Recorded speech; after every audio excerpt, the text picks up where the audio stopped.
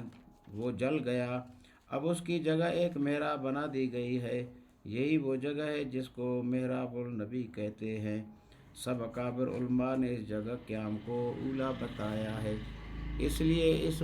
برکت جگہ کا اہتمام کرنا چاہیے، لیکن اس ناپاک کو مدینہ طیبہ کے ایک سالہ قیام میں ایک مرتبہ بھی یہاں کھڑے ہونے کی جرت اور ہمت نہ ہوئی۔ اگر یہ جگہ کسی وجہ سے میسر نہ ہو سکے تو پہلے سارے روزہ میں کسی جگہ تحیۃ المسجد پڑھے۔ 24 تحیۃ المسجد سے فارغ ہونے کے بعد اللہ جل شانہ کا لاکھ لاکھ شکر ادا کرے کہ اس نے یہ نعمت جلیلہ عطا فرمائی، اور اس پاک ذات سے حج و زیارت کی قبولیت کی دعا کرے، اور چاہے سیدھا شکر کرے چاہے 2 رکعت شکرانہ پڑھے۔ بہت سے علماء نے اس وقت سیدھا شکر کرنے کو لکھا ہے۔ یہاں یہ بات قابل یاد رکھنے کے ہے کہ حنفیہ کے نزدیک مشہور قول کے موافق شکرانہ کا میں سیدھا مشروع نہیں، بلکہ جہاں شکر کا سیدھا وارد ہوا ہے ان کی تحقیق کے موافق وہاں شکرانہ کی نفلیں مراد ہیں، لیکن اس جگہ پر حنفیہ نے سیدھا شکر کا جواز لکھا ہے، جیسا کہ شرح لباب میں تصریح ہے، اور اس کے بالمقابل شافعیہ کی تحقیق کے موافق سیدھا شکر بغیر نفلوں کے بھی مشروع ہے، لیکن اس جگہ وہ سیدھا شکر کے قائل نہیں، جیسا کہ شرح مناسک نووی میں ابن حجر رحمۃ اللہ علیہ نے تصریح کی ہے۔ 25 اگر مسجد میں داخل ہونے کے وقت فرض نماز کھڑی ہونے کو ہو تو اس وقت تحیۃ المسجد نہ پڑھے بلکہ فرض نماز میں شرکت کرے، اسی میں تحیۃ المسجد کی بھی نیت کر لے تو تحیۃ المسجد کا ثواب بھی مل جائے گا۔ اسی طرح اگر ایسے وقت میں مسجد میں داخل ہوا جب نفل مکروہ ہیں جیسا کہ عصر کے بعد، تو اس وقت بھی تحیۃ المسجد نہ پڑھے۔ 26 نماز سے فراغت کے بعد قبر شریف کی طرف چلے، اس حال میں کہ دل کو سب قدورات اور آلائشوں سے پاک رکھے، اور ہمہ نبی کریم صلی اللہ علیہ وسلم کی ذات اقدس کی طرف پوری توجہ کرے۔ علماء نے لکھا ہے کہ جس قلب میں دنیا کی گندگیاں اور لہو و لعب، شہوتیں اور خواہشیں بھر رہی ہوں، اس دل پر وہاں کی برکات کا کچھ اثر نہیں ہوتا، بلکہ ایسے دل والوں پر جو دنیا پر پڑے رہیں اور آخرت سے اور ان کے فکر سے بے تعلق ہوں، حضور صلی اللہ علیہ وسلم کے غصہ اور اعراض کا اندیشہ ہے۔ اللہ یہ اپنے فضل سے اس سے پناہ دے، لہذا ہر شخص کے لیے ضروری ہے جہاں تک ممکن ہو اس وقت اپنے دل کو دنیوی خرافات سے خالی رکھنے کی کوشش کرے، اور اللہ کی رحمت کی وسعت، عفو و کرم کے کمال کی امید رکھے، اور حضور اقدس صلی اللہ علیہ وسلم کی شان رحمت للعالمین پر نظر رکھے، اور حضور صلی اللہ علیہ وسلم ہی کے وسیلہ سے اللہ سے معافی کا طالب بن کر حاضر ہو۔ شرح لباب 27 جب کسی قبر پر حاضری ہو تو میت کے پاؤں کی طرف سے جائے تاکہ میت کو اگر حق تعالی شانو آنے والے کا کشف عطا فرمائے تو دیکھنے میں سہولت رہے، اس لیے کہ جب میت قبر میں دائیں کروٹ لیٹی ہے تو اس کی نظر قدموں کی طرف ہوتی ہے، اگر کوئی سراہنے کی جانب سے آئے تو میت کو دیکھنے میں تعجب اور مشقت ہوتی ہے۔ فتح التقدیر۔ اس ضابطہ کے موافق اس جگہ بھی بعض علماء نے لکھا ہے کہ قدم مبارک کی جانب سے حاضر ہو، جیسا کہ ابن حجر رحمۃ اللہ علیہ نے شرح مناسک میں نقل کیا ہے۔ مواہب میں لکھا ہے کہ زائر کے لیے مناسب یہ ہے کہ قبلہ کی جانب سے ہو کہ مواجہ شریف میں پر حاضر ہو، لیکن اگر پاؤں کی طرف سے حاضری ہو تو یہ ادب کے لحاظ سے اولیٰ ہے، مگر بعض علماء نے عام ضابطہ کے خلاف اس جگہ پر سراہنے سے حاضری کو ترجیح دی ہے، اس وجہ سے کہ تحیۃ المسجد روزہ میں پڑھی گئی جو حضور اقدس صلی اللہ علیہ وسلم کے بالکل سراہنے ہے۔ اس صورت میں اگر وہاں سے چل کر پاؤں کی طرف کو آئے گا تو صورت قبر مبارک کے طواف کی سی بن جائے گی، اور قبر کا طواف بالکل جائز نہیں، اس لیے اس کی صورت سے بچنے کی رعایت سے اس جگہ سرہانے سے حاضری کو گوارا کیا گیا، ورنہ عام ادب ہر قبر پر حاضری کا یہی ہے کہ پاؤں کی طرف سے حاضر ہو۔ 28 جب معاجہ شریف پر حاضر ہو تو سرہانے کی دیوار کے کونا میں جو ستون ہے اس سے 3-4 ہاتھ کے فاصلے سے کھڑا ہو اور پشت قبلہ کی طرف کرے اور بائیں طرف کو ذرا مائل ہو تاکہ چہرہ انور کے بالکل سامنے ہو جائے۔ زبدہ صاحب اتحاف کہتے ہیں کہ یہ ستون اب پیتل کی دیوار کے اندر آ گیا ہے۔ مولا علی قاری رحمۃ اللہ علیہ نے لکھا ہے، چاندی کی کیل جو اس دیوار پر میں سے ہے اس کے مقابل کھڑا ہو شرح الباب، لیکن اب 3 جھروں کے سامنے کی پتیل کی دیوار میں کر دیے گئے، جن سے حضور اقدس صلی اللہ علیہ وسلم و حضرات شیخین رضی اللہ تعالیٰ عنہ مجمعین کی مبارک قبروں کا سامنا ہوتا ہے۔ ابن حجر رحمۃ اللہ علیہ کہتے ہیں کہ چاندی کی میخ جس پر سونے کا جھول ہے وہ چہرہ انور کی محاذات میں ہے۔ 29 دیوار سے 3-4 گز کے فاصلے پر کھڑا ہو، زیادہ قریب نہ ہو کہ ادب کے خلاف ہے، اور نگاہ نیچی رہنا چاہیے۔ ادھر ادھر دیکھنا اس وقت سخت بے ادبی ہے۔ ہاتھ پاؤں بھی ساکن اور وقار سے رہیں۔ یہ خیال کرے کہ چہرہ انور اس وقت میرے سامنے ہے۔ حضور اقدس صلی اللہ علیہ وسلم کو میری حاضری کی اطلاع ہے۔ حضور اقدس صلی اللہ علیہ وسلم کی علو شان اور علو مرتبہ کا استحضار پوری طرح دل میں ہو۔ ابن امیر الحاج مدخل میں لکھتے ہیں کہ جتنے بھی تواضع اور آداب اس وقت کی حاضری کے لکھے جاتے ہیں اس سے کہیں زیادہ تواضع اور عجز و انکسار ہونا چاہیے، اس لیے کہ آپ صلی اللہ علیہ وسلم کی ذات ایسی شفیع ہے جس کی شفاعت کا مقبول ہے۔ جس نے آپ صلی اللہ علیہ وسلم کے در کا ارادہ کیا وہ مراد کو پہنچا، اور جو آپ صلی اللہ علیہ وسلم کی چوکھٹ پر حاضر ہو گیا وہ نامراد نہیں رہا۔ جس نے آپ صلی اللہ علیہ وسلم کے وسیلہ سے دعا کی وہ قبول ہوئی، اور جو مانگا وہ ملا۔ تجربہ اور واقعات اس کی شہادت دیتے ہیں۔ اس لیے جتنا ادب ہو سکے دریغ نہ کرے اور یہ سمجھے گویا میں زندگی میں آپ صلی اللہ علیہ وسلم کی مجلس میں حاضر ہوں،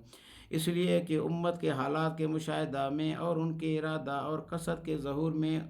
اس وقت آپ صلی اللہ علیہ وسلم کی حیات اور ممات میں کوئی فرق نہیں۔ مدخل اول 30 اس کے بعد حضور صلی اللہ علیہ وسلم پر سلام پڑھے۔ مناسک کے رسائل میں سلام کے الفاظ بہت سے نقل کیے گئے ہیں۔ اس میں سلف کا معمول مختلف رہا ہے۔ بعض اکابر مختلف عنوان اور مختلف الفاظ کے ساتھ سلام پڑھتے تھے، اور ذوق و شوق کا تقاضا یہی ہے۔ یہاں لب پہ لاکھ سکون اضطراب میں، وہاں ایک خاموشی تیری سب کے جواب میں، اور بعض حضرات نہایت مختصر الفاظ میں سلام پڑھتے تھے۔ ادب اور ہیبت کا تقاضا یہی ہے۔ بے زبانی ترجمان شوق بے حد ہو تو ہو، ورنہ پیش یار کام آتی ہیں تقریریں کہیں۔ مولا علی قاری رحمۃ اللہ علیہ نے لکھا ہے کہ بعض اکابر جیسے کہ حضرت ابن عمر رضی اللہ تعالیٰ عنہ صرف السلام علیک ایھا النبی ورحمۃ اللہ وبرکاتہ پر اکتفا کرتے تھے،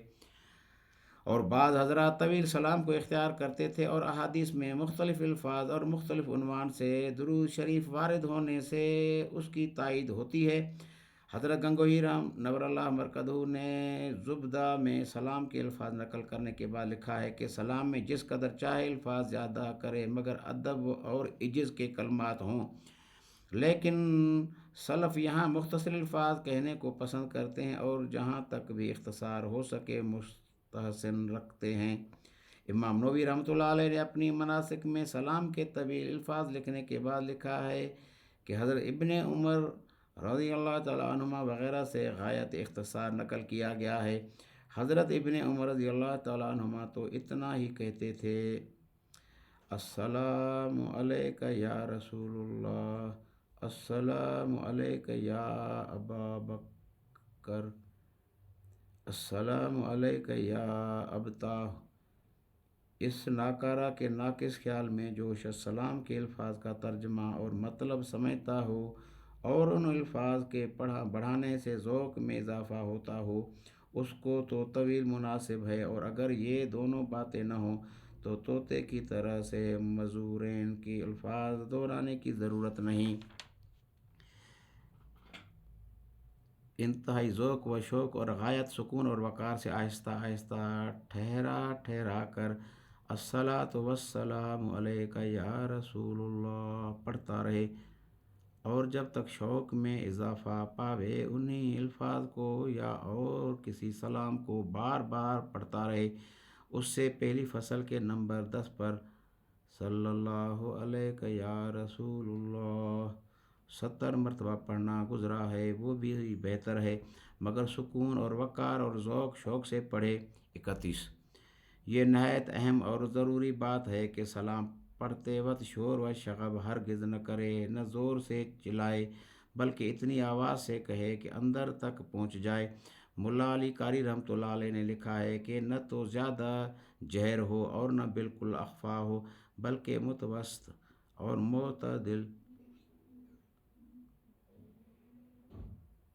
متعدل آواز حضور قلب اور اپنی بدعمالیوں کی وجہ سے شرم و حیا لیے ہوئے ہو۔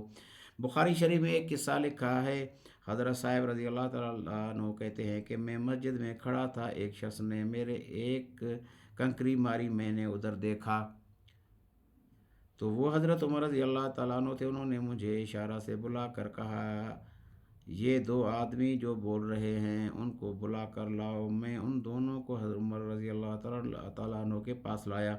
حضرت عمر رضی اللہ تعالیٰ عنہ نے ان سے پوچھا کہ تم کہاں کے رہنے والے ہو؟ انہوں نے عرض کیا کہ طائف کے رہنے والے ہیں۔ حضرت عمر رضی اللہ تعالیٰ عنہ نے فرمایا، اگر تم اس شہر کے رہنے والے ہوتے تو میں تمہیں مزہ چکھا تھا، تم حضور اعظم صلی اللہ علیہ وسلم کی مسجد میں چلا کر بول رہے ہو۔ محمد بن قاسم مسلمہ رضی اللہ تعالیٰ عنہ کہتے ہیں کہ کسی شخص کو بھی یہ نہیں چاہیے کہ مسجد میں زور سے بولے۔ شرح شفا حضرت عمر رضی اللہ تعالیٰ عنہ کے اس قصہ میں بعض روایت میں حضرت عمر رضی اللہ تعالیٰ عنہ کا ارشاد نقل کیا گیا کہ ایسے کوڑے مارتا کہ بدن درد کرنے لگتا۔ اب گویا اجنبی دوسرے شہر کے ہونے کی وجہ سے مسئلہ ناواقفیت کو عذر قرار دیا۔ حضرت عائشہ رضی اللہ تعالیٰ عنہ جب کہیں قریب کیل میخ وغیرہ کے ٹھوکنے کی آواز سنتی تو آدمی بھیج کر ان کو روکتی کہ زور سے نہ ٹھوکیں، حضور صلی اللہ علیہ وسلم کی تکلیف کا لحاظ رکھیں۔ حضرت علی کرم اللہ وجہہ کو اپنا مکان کے کواڑ بنوانے کی ضرورت پیش آئی تو بنوانے والوں کو فرمایا کہ شہر کے باہر بقی میں بنا کر لائیں، ان کے بنانے کی آواز کا شور حضور صلی اللہ علیہ وسلم تک نہ پہنچے۔ علامہ قسطلانی مواہب میں لکھتے ہیں کہ حضور صلی اللہ علیہ وسلم کے ساتھ ادب کا وہی معاملہ ہونا چاہیے جو زندگی میں تھا، اس لیے کہ حضور صلی اللہ علیہ وسلم اپنی قبر میں زندہ ہیں۔ شرح مواہب حق سبحانہ و تعالی نے قرآن پاک میں سورہ حجرات میں خصوصیت سے اس طرف تنبیہ فرمائی ہے۔ ارشاد والا ہے، سورہ حجرات رکوع 1 ترجمہ، اے ایمان والو تم اپنی آوازیں نبی کریم صلی اللہ علیہ وسلم کی آواز سے اونچی نہ کرو، اور نہ آپ صلی اللہ علیہ وسلم سے ایسے زور سے گفتگو کرو جیسا کہ آپس میں ایک دوسرے سے گفتگو کرتے ہو، ایسا نہ ہو کہ اس حرکت سے تمہارے پہلے کیے ہوئے نیک اعمال برباد ہو جائیں اور تم کو خبر بھی نہ ہو۔ بخاری شریف کی ایک حدیث میں ہے کہ حضرات شیخین حضرت ابو بکر رضی اللہ تعالیٰ عنہ و حضرت عمر رضی اللہ تعالیٰ عنہ کے درمیان کسی مشورہ کی گفتگو میں جو حضور صلی اللہ علیہ وسلم کی مجلس میں تھی، اختلاف رائے کی وجہ سے تیز گفتگو ہو گئی تھی، جس پر یہ آیت نازل ہوئی، جب حضرات شیخین رضی اللہ تعالیٰ عنہما پر یہ عتاب ہے تو ہم تم کسی شمار میں ہیں۔ حدیث میں آیا ہے کہ اس آیت شریفہ کے بعد حضور صلی اللہ علیہ وسلم کی مجلس میں حضرت عمر رضی اللہ تعالیٰ عنہ کی آواز ایسی ہوتی کہ بعض اوقات مقرر پوچھنا پڑتا کہ کیا کہا۔ حضرت ابو بکر صدیق رضی اللہ تعالیٰ عنہ نے عرض کیا، یا رسول اللہ صلی اللہ علیہ وسلم، میں تو اب سے آپ سے اس طرح گفتگو کروں گا جیسا کہ کوئی راز کی بات کرتا ہو۔ حضرت ثابت بن قیس رضی اللہ تعالیٰ عنہ جمہوری الصوت تھے۔